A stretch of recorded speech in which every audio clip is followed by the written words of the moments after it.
It's 1 a.m. Eastern Time on Friday, May 6th, and you're looking at a live view of Launch Complex 40 at Cape Canaveral, Florida. The SpaceX Falcon 9 rocket you see is approaching a 1:21 a.m. Eastern launch of JCSAT 14. Good morning or evening, depending on where you are tuning in from. Here at SpaceX headquarters in Hawthorne, California, we are getting ready for tonight's launch of JCSAT 14 to geosynchronous transfer orbit. My name is Kate Tice, and I am a process improvement engineer here at Mission Control Center in Hawthorne, California. Like I said, we're anticipating our liftoff of 1:21 a.m. Eastern Time. We're launching from Cape Canaveral tonight, and we are attempting a drone ship landing to Of Course I Still Love You, which is located a couple hundred miles off the coast of Florida. As usual, you can expect live shots from all across the rocket, all the way through payload deployment. We've got a lot going on, so let's get started. Hi, I'm Michael Hammersley, a materials engineer for our avionics department. Behind me you can see the deep, dark velvet, obscured somewhat by some beautiful smoke of the Florida night sky. There it is, clearing up again. This is the fourth flight of the Falcon 9 upgrade vehicle carrying JCSAT 14 towards a geostationary orbit.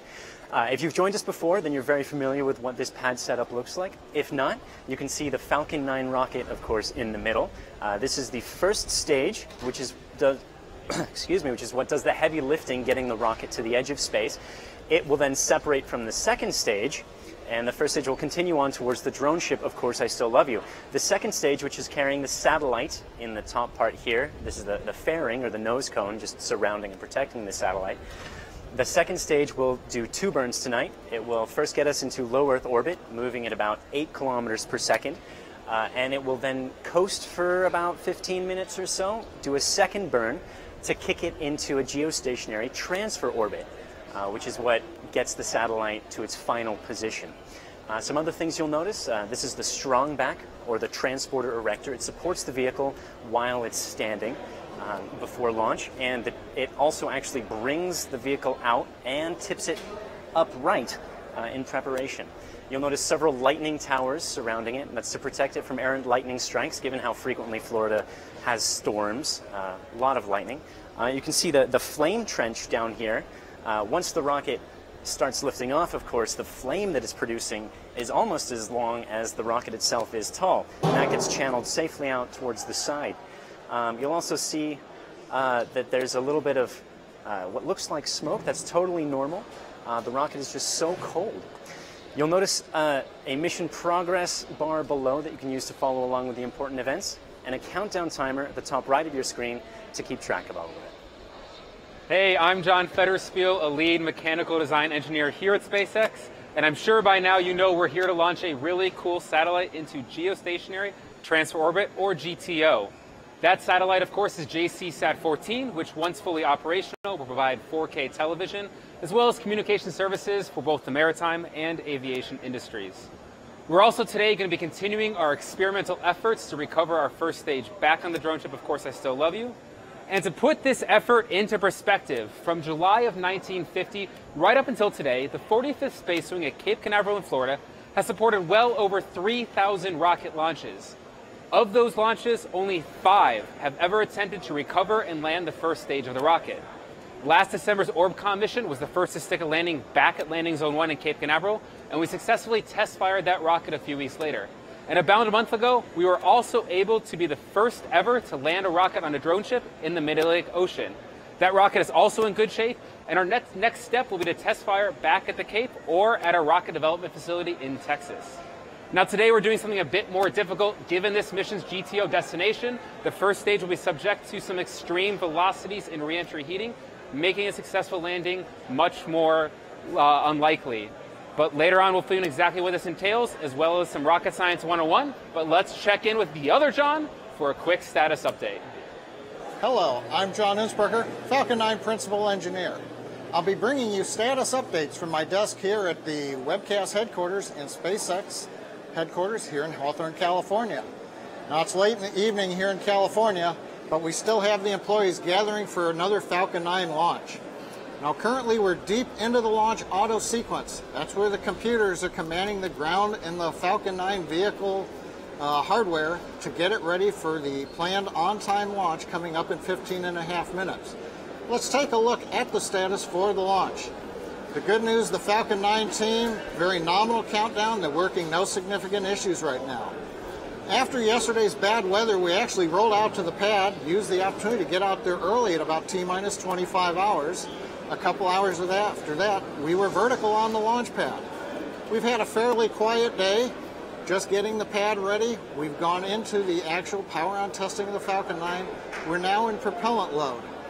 At T-minus 35 minutes, we began loading liquid oxygen into the first stage and kerosene fuel into both the first and second stages. The second stage is now complete with fuel load. We're also loading second stage liquid oxygen on now. So as I said, Falcon 9's counting down, working no issues. The JCSAT spacecraft team, they did their checkouts at about T-minus 10 hours while we were vertical earlier today. They've gone through their functional checks. They're right now in the middle of transferring to internal power. They started that at T-minus 30 minutes. We'll get an update on them when I give you the next status report. The range reports that they are ready to support. Safety systems, the tracking systems are ready. And finally on the weather, we've been looking at the ground level winds, but they're predicted to be good. We're checking the upper altitude, everything's still looking good. So at T-minus 14 minutes and counting, everything's looking good from the Cape. The satellite we'll be launching will be providing television, including Ultra HD 4K TV, to millions of homes in the Asia-Pacific region. But not just TV. It'll also be providing communication for emergency services and disaster recovery efforts. The company that owns this satellite is SkyPerfect JCSAT. They're the largest satellite operator in Asia. And those satellites are way out there. We're talking 90 times further from Earth than where the space station is. Now that's a huge distance. And it's amazing to think at what a technological marvel that is, to be able to beam a signal to that distance out in space and then back down to our homes. Now the signal weakens over that long journey to the satellite, but the satellite takes that signal, amplifies it, and then beams it back to Earth. This satellite has a unique look. It's definitely on the larger side, and it contains multiple antennae whose arrangement may look unusual at first, but those bends and turns are specifically designed for the Japanese landmass. Those patterns of bending focus the signal so that it's stronger over Japanese land, where people are, instead of having too much coverage over Japanese ocean, where people are not. Of course, television is great, but in emergency situations, seemingly simple services like making a phone call are essential. During the Great East Japan earthquake of 2011, there was significant damage to Japan's Earth-based communications infrastructure, including landlines. SkyPerfect JCSAT provided satellite bandwidth to government and public organizations to put affected areas in touch with disaster response personnel. So there you have it, a quick snapshot of JCSAT 14 and many of its capabilities. Okay, so we've got about 12 minutes until liftoff. As you can see, the crowd is growing behind me in anticipation of blastoff. Now, the crowd may not be as large as you may be used to seeing. That's because it is late at night here in California. Most of us are at homes with our families watching online, like yourself. So now let's go over a little bit about what we are launching and who we are launching for. Like Michael said, tonight's payload is JCSAT 14, a commercial communications and television broadcasting satellite for one of Asia's leading satellite operators, SkyPerfect JCSAT. This satellite will service Asia, Russia, Oceania, and the Pacific Islands with Ultra HD 4K television programming and mobile communications for the maritime and aviation industries. That means in-home high-def streaming of your favorite movie or an important soccer playoff game, as well as communication for boats and airplanes in the Pacific. Included in that package, capabilities to deliver passenger cabin Wi-Fi and something I'm a big fan of, in-flight movies. This satellite has another job to do, though. In addition, in the event of a disaster, JCSAT 14 will also be able to provide communications for emergency services and disaster recovery. So if ground lines happen to be damaged in a natural disaster, this satellite will help connect people from the sky. Now we're sending it to geosynchronous transfer orbit. That's 35,786 kilometers away. In order for us to get it there, the vehicle requires a velocity of Mach 30. 37,000 kilometers per hour. That's about 13.5 times faster than a speeding bullet. So JFED will talk a little bit later about why we're sending it that far away. But like I said, this is a communication satellite, and it's going to be focusing on the Asia-Pac region. So if you think of my fist as Earth, we want the satellite to be able to match the rotation of Earth, so we have to send it that far away to do so. So we're at, looks like, T-minus 10, and we're really excited of the upcoming launch.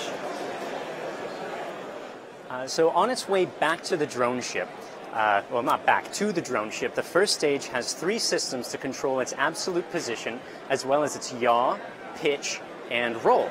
And many thanks to Logan Sista, our fintegration specialist, for walking me through some of those. You've heard about the grid fins, which pop out like little T-Rex arms and rotate to control some of that motion. The engines as well, which can also rotate about the base, called gimbaling, to give it some directionality. And then you've got these 2 ACS pod thrusters. ACS stands for Attitude Control System. These 2 pods sit at the top of the inner stage. Each pod actually has 4 different thrusters. One points directly out. You have 2 pointing in either side, sort of into and away, or into the camera and away from the camera, and then one pointing down, the same direction as the engines. It's easy to see what the sideways ones do. They roll the vehicle, and the ones that point out are for flipping the vehicle after ascent. So it's continuing its parabolic arc. This ACS thruster will fire, and it will rotate until it starts descending engines first. But why would it have a thruster pointed down the same direction as these much more powerful engines? And it's because during this ascent, it's basically in free fall at that point, which means it's in zero gravity, and just like astronauts that are floating around in zero gravity, the fuel inside the first stage is also floating around in zero gravity. So the liquid oxygen and RP1 kerosene propellants need to be kicked back to the engine so that they can be used. So as it's turned around, there are a couple fires or firing impulses that settle all that fuel down. And then as, of course, it descends, the grid fins work, and the landing engine burns will slow it down to land on the drone ship, which, again, fingers crossed, we hope we see later tonight. We're at T-minus 8 minutes and 3 seconds, and we're continuing to count down for an on-time launch at 21 minutes after the hour. We're continuing to quickly step through the automated sequence, which controls both the ground systems and the Falcon 9. There's minimal involvement by the SpaceX launch team right now. The computers pretty much have control of the sequence. Now, T-minus 38 minutes before we came on the air, the team was polled. The 13 members were checked by the SpaceX launch conductor for their readiness to go into what we call the launch auto sequence. T-minus 35 minutes, we went into propellant loading. We have finished loading fuel onto the second stage. We are currently loading liquid oxygen onto both the first and second stages. That's going to continue up until about T-minus 2 minutes. We load liquid oxygen on as late as we can. We want to keep it as cold as possible, keep it densified to get the maximum performance out of the Falcon 9 engines and the Falcon 9 systems. So currently prop load continues to look good. There are a few events coming up that are significant. Just inside of 5.5 minutes, about 90 seconds from now, the guidance system will begin alignment. That's making sure that we know where we are and we're ready to head out into space. Just inside of T-minus 5 minutes, we'll pressurize the first and the second stages. That's to get ready to open the clamp arms around the second stage and begin retracting the strong back. That'll happen at about T-minus 3 minutes and 25 seconds. It takes a little while to see some motion on the screen, but then the strong back starts to pick up speed as it moves away. And then, of course, at T-minus 2 minutes, we finish prop load. The JCSAT spacecraft has gone internal. They're ready for launch. The ranges go. We're looking at ground level winds, but they're still good within a few miles an hour of the limit, so we think we're going to be good. So at T-minus 6 minutes, all systems continue to be good at the Cape. 17th century, Isaac Newton built off Johannes Kepler's planetary motion laws when he developed the law of universal gravitation. It's this same law which affects this tennis ball when I toss it back up in the air and it comes down, which we need to overcome to bring a spacecraft into orbit. Now, space is generally defined as being 100 kilometers away from the surface of the Earth, also known as the Kármán line. But if I simply threw this ball 100 kilometers up, it's going to come roaring back down in a few minutes. That's because at that distance, the Earth's gravity is still about 97% of what we feel right here on the surface. To get and stay in orbit, we need to not only go really high to get out of the Earth's atmosphere, we also need to go really fast sideways. For geostationary transfer orbit missions, we can approach speeds of up to 37,000 kilometers per hour. And since kinetic energy is the square of velocity, this can require 100 times as much energy to achieve orbit than it does to achieve suborbit. Earth's gravity now acts as a centripetal force, turning our spacecraft around the Earth, which is also known as an orbit. Think of the spacecraft as this tennis ball, and this string as the Earth's gravity. When we're in orbit, the gravity is now spinning us around the center of the Earth, and we could stay up here almost indefinitely. Now, the two most common orbits that satellites reside in are low Earth orbit, which spans to about 2,000 kilometers away from the surface of the Earth, going from there to the geostationary orbit at 35,786 kilometers. That's our ultimate destination today for the satellite. And if I place a satellite with the right velocity at this distance, it will be in a stable orbit. By Newton's first law, the force due to Earth's gravity aligned with the center of the Earth will constantly change the satellite's direction, just like the tennis ball and string earlier, and we will stay up here, like I mentioned earlier as well, almost indefinitely. But bringing us right back here on Earth, we have begun the final preparation of the rocket, and you will see in a few moments here that strongback starting to retract as we are right leading up to the last few seconds of launch. At the T-minus 1 minute mark, our flight computers are going to enter into startup mode. At that moment, we're going to begin a series of final autonomous checks across the hundreds of sensors we have on the rocket, and that leads into the T-minus 3 second mark. We're at the base of the rocket. Look for a bright green flash come from the engines. That's kind of like our lighter starting a gas grill. This is what kicks the engines. Those 9 Merlin engines are going to fully ignite, reaching full thrust just 1 second before liftoff, where we have some hold-down clamps. Those clamps are going to check the force coming out of the rocket at that moment, and we are going to release the rocket. You're actually starting to see that strongback begin to pull away, and those final moments are occurring on the vehicle. After liftoff at the T-minus 0 mark, listen in, because 10 seconds into launch, you're going to hear one of our operators call out the phrase, starting pitch kick. This means that we are no longer going just straight up. We have started angling our rocket sideways to put JCSAT into orbit.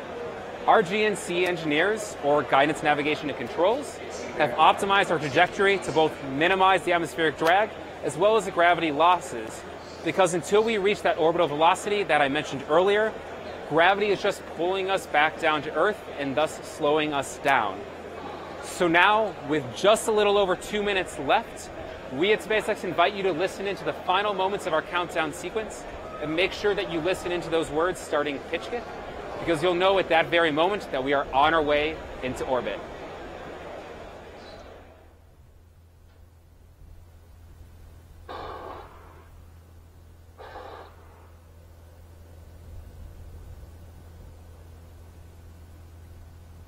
Strongback fully retracted and locked out.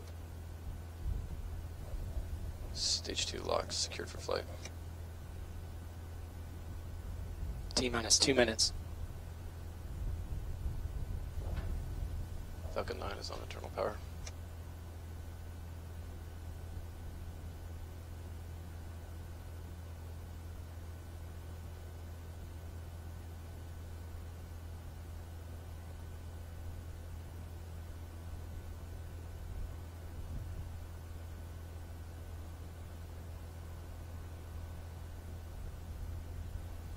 LD, verify, go for launch. LD, go for launch.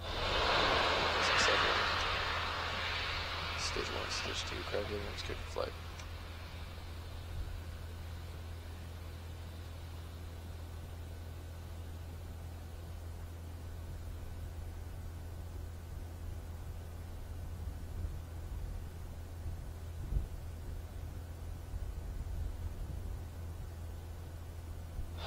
EC, verify, Falcon 9 is in startup. Falcon 9's in startup.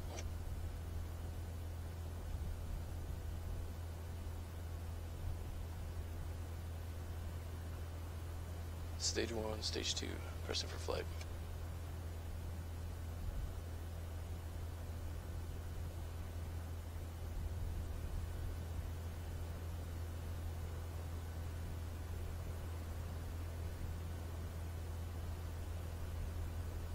T minus 30 seconds.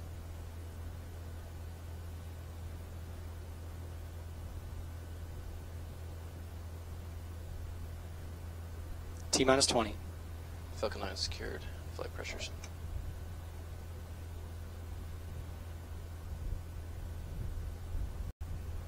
T minus 10, 9, 8, 7, 6, 5, 4, 3, 2, 1, 0. Liftoff of the Falcon 9.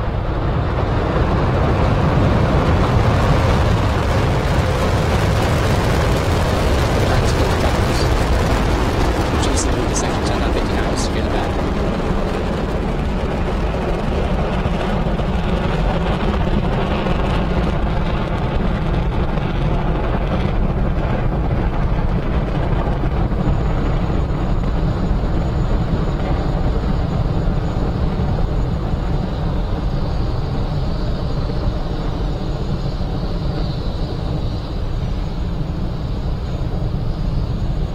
Falcon 9 power telemetry is nominal.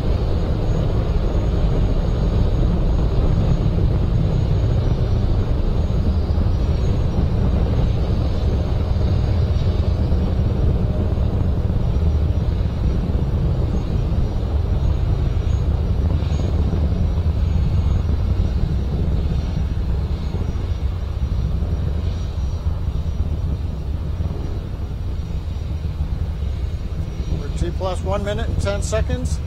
We've launched from Space Launch Complex 40 at Cape Canaveral. We're waiting to hear the call out. We're going supersonic right now and passing through maximum dynamic pressure.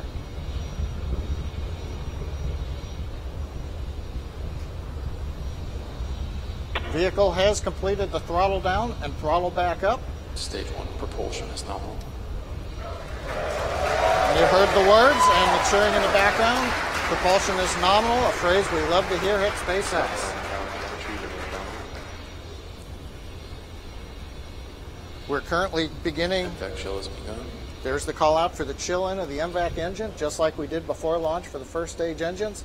We're now chilling in the turbo pump on the second stage engine with liquid oxygen, getting it ready for ignition, coming up in just about 35 seconds. The next major event that we're going to hear is main engine cutoff. That will come up at about 2 minutes and 38 seconds. You can see the ground cameras following the Falcon 9. The cameras on the Falcon 9 will also be used, bringing us images back from space, and a great view looking up the back end of the main engine. We're going to listen in as we go to main engine cutoff and stage separation now.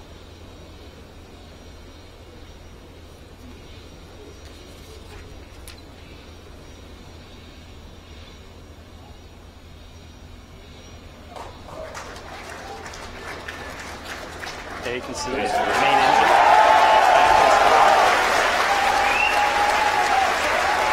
We got confirmation. Our second stage has separated, and we have good ignition of our second stage as well. We'll be having a video of that for you in a second here. But right now, the good news is we successfully separated from our first stage, and that is back on its way to the drone ship, and we have a beautiful image of the engine bell for second stage. Yeah, the first stage is actually continuing, because it's going so fast, it continues in this huge parabola, this ballistic trajectory, and out towards the drone ship in the middle of the Atlantic. It's quite a long ways. It goes up to about 200 kilometers in altitude before it starts descending again. This is the same drone ship that we landed on not too long ago. Of course, I Still Love You, which, like we said earlier, is about a couple hundred miles off the coast of Florida. Right, and let's not forget, of course, that view of the right side of that second stage, engine powering. And from the front end of the rocket there is the fairing separation. You can see the JCSAT there for a brief moment there as well. All these views are coming from cameras just like this one I have in my hand right here. It is literally this small. We at SpaceX design and build these in-house, like most of our avionics across the entire vehicle. Design, build, test. It's one of the things that we do really well here at SpaceX is vertically integrated. Yep, we're making most of everything out of aluminum because it's very light. That's the reason we ditched the fairing, of course, is so that we're not carrying that excess mass towards orbit. It's just going to be slowing down unnecessarily. Now that the second stage is out of, it's going towards space where there is no atmosphere, we're able to deploy the fairing, as you just saw, because our payload JCSAT 14 no longer needs that protection from the friction created by the atmosphere. So the second stage is going to continue to burn for a little while longer yet. It's going to keep pushing up that speed until it's about 8 kilometers per second to get it into that low Earth orbit. It will then pause for a little bit and allow it to sort of, I guess, be in a parking orbit in low Earth orbit, it's called. That's going to be in about 15 minutes of that coast period before it restarts to begin that second burn to get it to geosynchronous transfer orbit. But right, let's take a quick pause right now to see how that orbit and progress is actually happening with John. He's been listening on the countdown nets. T plus 5 minutes, everything continues to go nominal. You hear that call out occasionally, something that we love to hear, as I've said before at SpaceX. Give you an update on the Falcon 9 trajectory. Looking at the plot map on my monitor here, we're tracking down pretty much the middle of the predicted trajectory. Now we've headed somewhat due east out of Cape Canaveral. For our initial parking orbit, we don't really change the inclination of the orbit, so we'll shoot eastward. There will be a second burn a little bit later on that we plan to bring you in the webcast. That'll be the burn that takes us to the geosynchronous transfer orbit. The first burn is into the parking orbit. You heard the call there, stage 2 propulsion is nominal. We're looking at the MVAC-D engine. You can see it on the screen. We're monitoring the nozzle. You can see the red glow with the niobium alloy of the nozzle extension on the MVAC-D engine. That's the normal color. That's what we expect. Power telemetry remain nominal. Things continue to remain nominal still on both stages. We are also looking at chamber pressures on the engine. They're looking good and solid. We're watching how the turbo pump's working. We're looking at the avionics system, how power on the stage is. Everything right now on the Falcon 9 continues to look good as we power our way into that initial parking orbit. Major event about to come up that we're going to listen for is the entry burn of the first stage. We'll light 3 engines for about 15 seconds. Let's listen in for a minute and maybe we'll hear it. Stage 1 entry burn has started.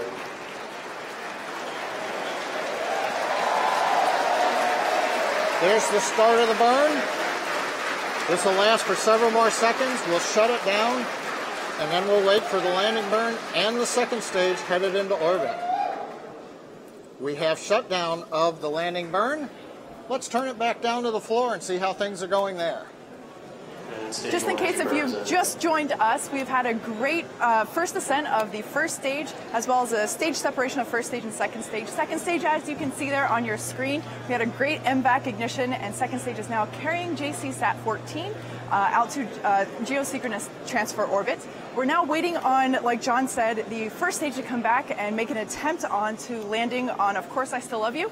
And we just completed that landing burn, and we're going to be waiting. The re-entry burn. Excuse me, the re-entry burn. Thank you. And we're waiting for the landing burn, which I'm sure you'll hear the crowd around us start cheering whenever we have visual confirmation of that.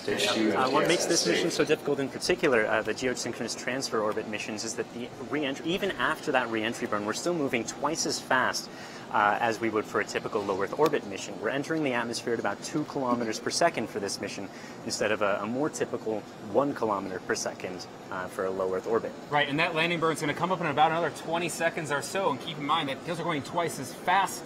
The velocity is the square, energy is the square of velocity, so 4 times as much energy is being imparted on that stage, and 8 times as much heating, which is why we said before this is going to be a very difficult mission for us, and we are not expecting a successful attempt at this time around. But we are learning, we're always hoping. And you're hearing everyone cheer right now because coming into the drone ship. We will show you when we pan right there, and that's a view from our drone ship in the Mid-Atlantic Ocean.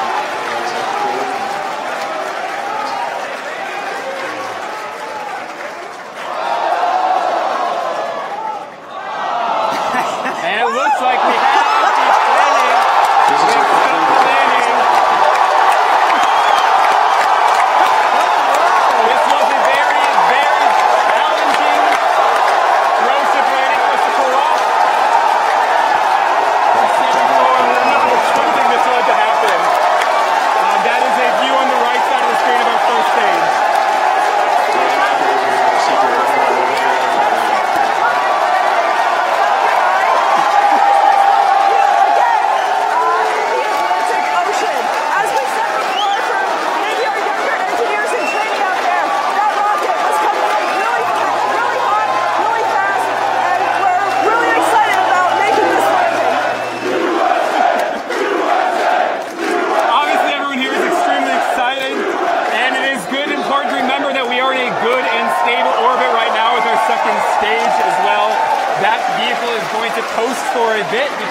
second ignition too.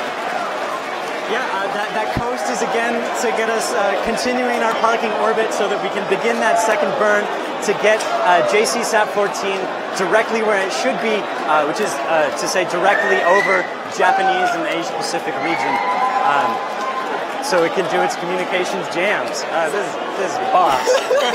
And it can do things like provide us amazing drone ship footage, like you see right there. Yeah. In case if you missed the beginning part of our webcast, JCSAT 14 is a communication satellite for, it's a communication satellite that will be focusing over the Asia Pacific region. So for it to be able to do its job, it's on its way. We put it into a good orbit. So far it's a really great evening or morning, depending on where you're joining us from.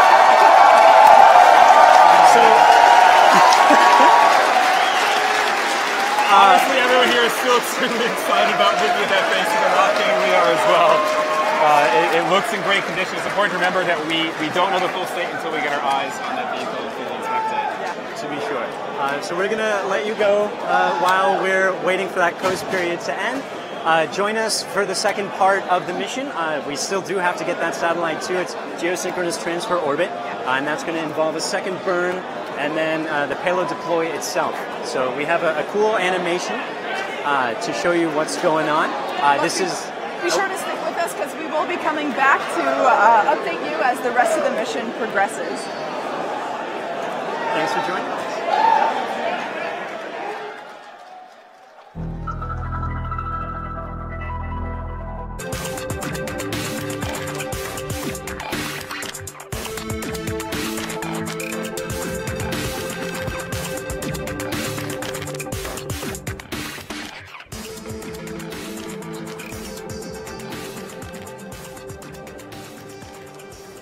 This is John Insperker back with you at the Falcon 9 webcast desk here in our headquarters in Hawthorne, California. We are just past T plus 26 minutes and 15 seconds. We're getting ready for the relight of the second stage engine. Let's listen in.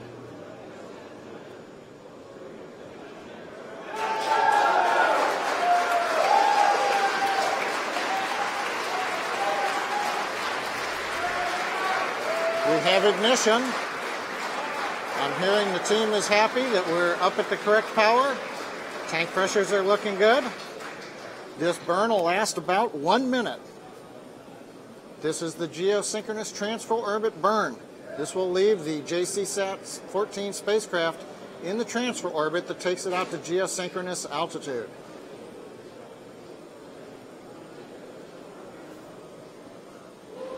Continuing to watch the burn. Everything continues to go well.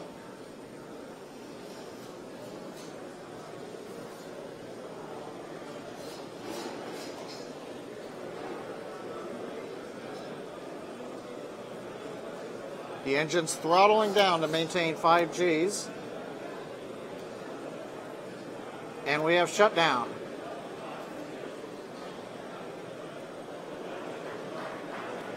Okay, we've got what looks like a good burn. We'll be back in just a minute with the folks downstairs to let you know how the orbit is. But let's go to the team downstairs as we get ready for spacecraft deploy. As John said, we had a great second stage ignition, the second one, and a cutoff. Okay, so up to this point, we had a great first stage ascent, great stage separation. First stage came back down, landed on the drone ship in the Atlantic Bonus Ocean. objective, but a good one. And then second stage is taking JCSAT 14 out to geosynchronous transfer orbit.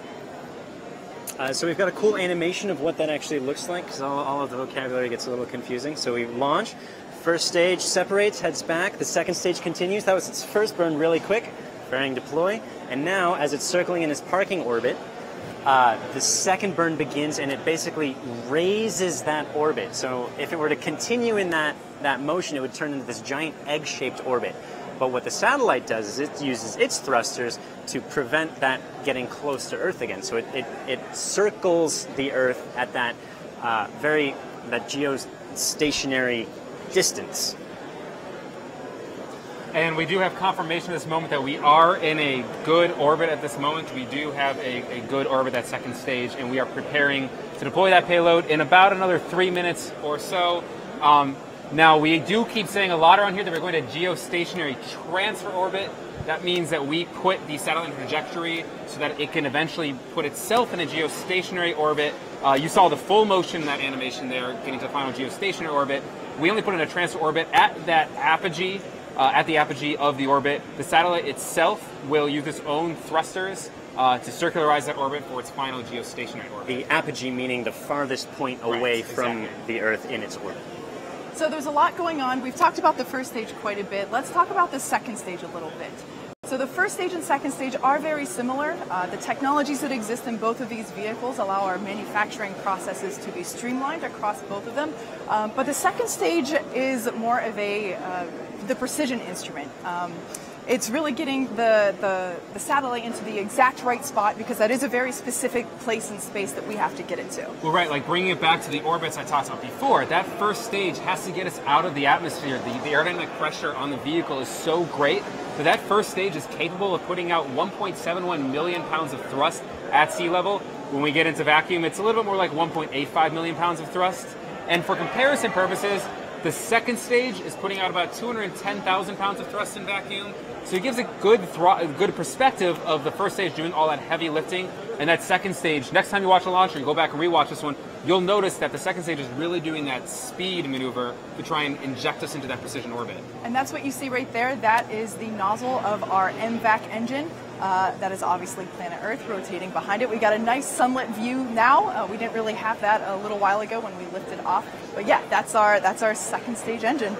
And even though the technology is wildly similar, or largely similar, between the two vehicles, or the first stage and the second stage, the fact that one has to operate in vacuum and the other in atmosphere reveals some of the larger differences. So this engine bell, for example, is a lot larger than the engine bells of the 9 engines on the first stage.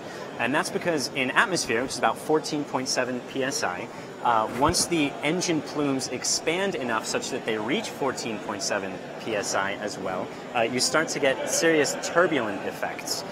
In vacuum, you don't have that pressure, and so you can have a longer engine bell to continue extracting work. Now we've got 5 seconds left before the second stage starts to rotate.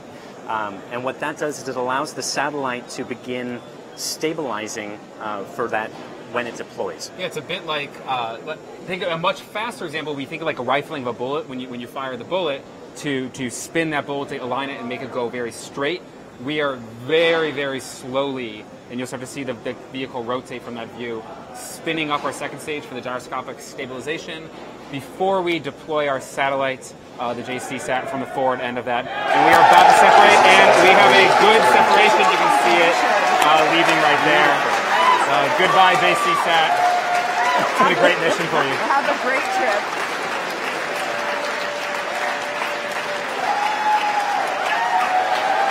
So at this moment in time, JCSAT itself is going to begin its on-orbit activation. You saw that animation a little bit earlier. It's going to pop out its solar rays as well as the antennas. And our second stage is going to remain in that area as well.